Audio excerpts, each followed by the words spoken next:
Tenemos el concepto de libertad de Our prensa concept of freedom of the press is not yours. Desde luego, se lo digo con toda. And I say this very No honestly. tengo que ocultar absolutamente I have nothing to hide. Si nos pregunta que aquí puede aparecer un Fidel periódico- Castro, born near Byron, Cuba, on August 13, 1926, and passing away on November 25, 2016, was the transformative political leader of Cuba from 1959 to 2008. He led the Cuban Revolution, establishing the first communist state in the Western Hemisphere and becoming a symbol of revolutionary movements in Latin America.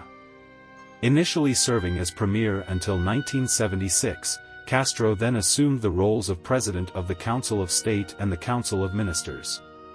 Due to health issues, he transferred provisional power in July 2006 and formally stepped down from the presidency in February 2008.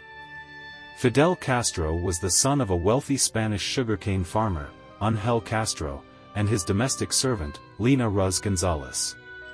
Castro attended Roman Catholic schools in Santiago de Cuba and Havana.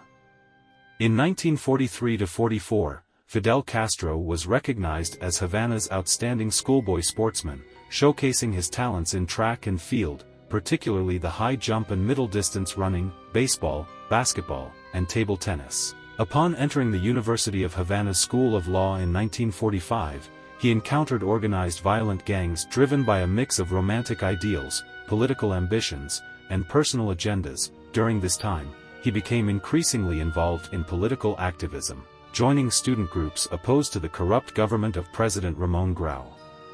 He then took part in urban riots that broke out in Bogotá, Colombia, in April 1948. After graduating in 1950, Castro began practicing law and became involved in leftist political activities, becoming a member of the reformist Cuban People's Party, called Ortodoxos.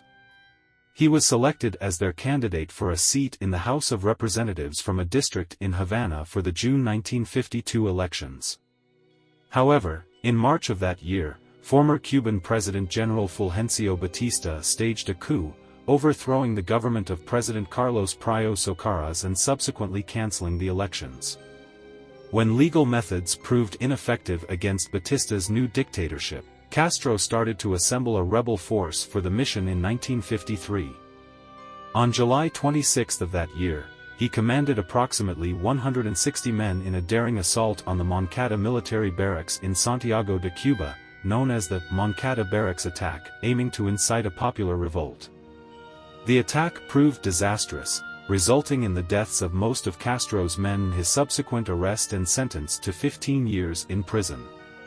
He was released in 1955 as part of a political amnesty. Following his release, Castro went into exile in Mexico, where he formed the 26th of July movement with his brother Raúl Castro and Che Guevara, among others. On December 2, 1956, Castro and an armed expedition of 81 men landed on the eastern coast of Cuba from the yacht Granma. All of them were killed or captured except Fidel and Raúl Castro, Ernesto, Che Guevara, and 9 others, who retreated into the Sierra Maestra to wage guerrilla warfare against the Batista forces. Following his release, Castro went into exile in Mexico, where he formed the 26th of July movement with his brother Raúl Castro and Che Guevara, among others. On December 2, 1956, Castro and an armed expedition of 81 men landed on the eastern coast of Cuba from the yacht Granma. All of them were killed or captured except Fidel and Raúl Castro, Ernesto, Che Guevara, and 9 others, who retreated into the Sierra Maestra to wage guerrilla warfare against the Batista forces. After a protracted guerrilla war, Castro's forces finally overthrew Batista on January 1, 1959. Castro's force of 800 guerrillas had defeated the Cuban government's 30,000-man professional army. Castro became commander-in-chief of the armed forces in Cuba's new provisional government, which had Manuel Urrutia, a moderate liberal, as its president. In February 1959, Castro became premier and thus head of the government. By the time Urrutia was forced to resign in July 1959, Castro had taken effective political power into his own hands. Castro then assumed control of Cuba, establishing a socialist state and nationalizing key industries, including sugar and mining. He also implemented land reforms and established free healthcare and education systems. Upon assuming leadership in Cuba, Castro initiated increasingly radical measures. He nationalized the country's private commerce and industry, implemented extensive land reforms, and expropriated American businesses and agricultural estates. These policies, coupled with Castro's confrontational anti-American rhetoric, alienated the United States. His trade pact with the Soviet Union in February 1960 exacerbated American suspicions. As a result, most economic relations between Cuba and the United States were severed in 1960, and diplomatic ties were broken in January 1961. Castro's regime quickly drew the ire of the United States, which imposed economic sanctions and attempted to overthrow him, most notably during the Bay of Pigs invasion in 1961. Castro aligned himself with the Soviet Union, leading to the Cuban Missile Crisis in 1962, a tense standoff between the US and the USSR that nearly resulted in nuclear war. In 1962, the Soviet Union clandestinely deployed ballistic missiles in Cuba capable of striking American cities with nuclear warheads. This action led to a tense standoff with the United States, bringing the world to the brink of nuclear conflict.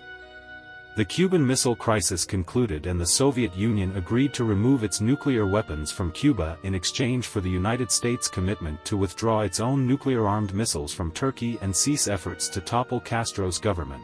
In the meantime, Castro created a one-party government to exercise dictatorial control over all aspects of Cuba's political, economic, and cultural life. The Cuban economy, however, failed to achieve significant growth or to reduce its dependence on the country's chief export, cane sugar. Economic decision-making power was concentrated in a centralized bureaucracy headed by Castro, who proved to be an inept economic manager. Castro served as premier until 1976, when a new constitution established a National Assembly, making him the president of the State Council. He also maintained his roles as Commander-in-Chief of the Armed Forces and Secretary-General of the Communist Party of Cuba, the country's sole legal political party. Castro maintained absolute control over the government, with his brother Raúl, the Minister of the Armed Forces, holding the second highest position in all government and party roles. During the 1980s, Castro rose as a prominent figure among non-aligned nations, despite his close relationship with the Soviet Union. He consistently expressed his readiness to normalize diplomatic ties with the United States, on the condition that the U.S. lifted its trade embargo against Cuba. In 1980, Castro allowed a large number of Cuban immigrants to leave for the United States by opening the port of Mariel for 5 months. This influx of 125,000 immigrants, which included some individuals with criminal backgrounds, stretched the resources of U.S. immigration and resettlement facilities. In the late 1980s, as the Soviet Union, under Mikhail Gorbachev, initiated democratic reforms and Eastern European nations began to drift away from Soviet influence, Castro maintained a rigid adherence to communist principles. Despite these changes, Castro stood firm, advocating for the discipline of communism. The dissolution of the Soviet Union in 1991 caught him off guard and signaled the termination of substantial Soviet subsidies to Cuba.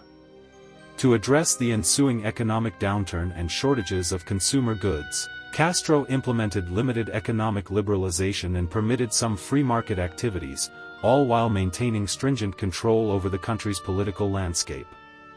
In late 1993, Castro's daughter sought asylum in the United States, where she publicly criticized her father's leadership.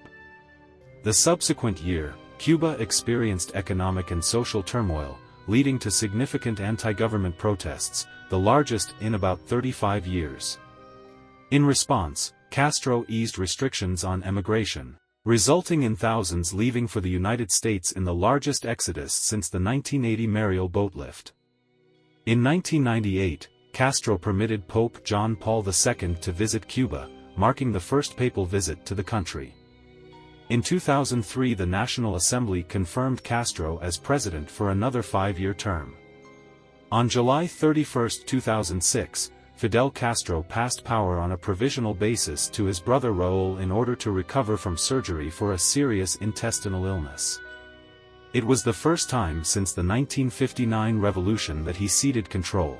Despite facing numerous assassination attempts and economic challenges, Castro maintained his grip on power for nearly 5 decades, ruling Cuba with an iron fist.